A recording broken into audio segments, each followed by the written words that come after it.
Everybody's been saying that you're up to no good. Everyone has been telling me that you got me hooked. You're playing it big time. You're feeding me lies. Everyone has been bugging me to sever the ties. But I would never, ever, ever would have believed them. No reason. Sometimes the truth is hard to see. But now the never, ever, ever seem to be over. I saw, so I'm happy I got freed. Lucky, lucky, lucky me. Lucky, lucky, lucky me. I won, got it done. Lucky, lucky, lucky me. Lucky, lucky, lucky. I won't let the door hit when I leave. Should've known by your rap sheet that you weren't nice. But now I am telling you, I'm going to smile.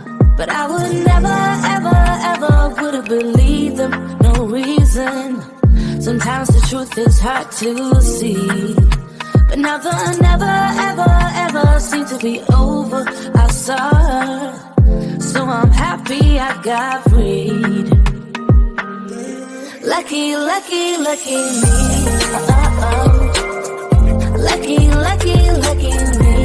I won, got it done. Lucky, lucky, lucky me. Lucky, lucky, lucky. I won't let the door hit when I leave.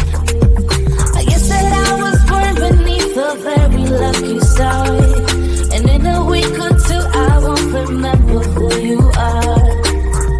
Man down, he ran out of luck and now it's my time. Ain't no looking back, I'm on the right track. Here she goes. Lucky, lucky, lucky me.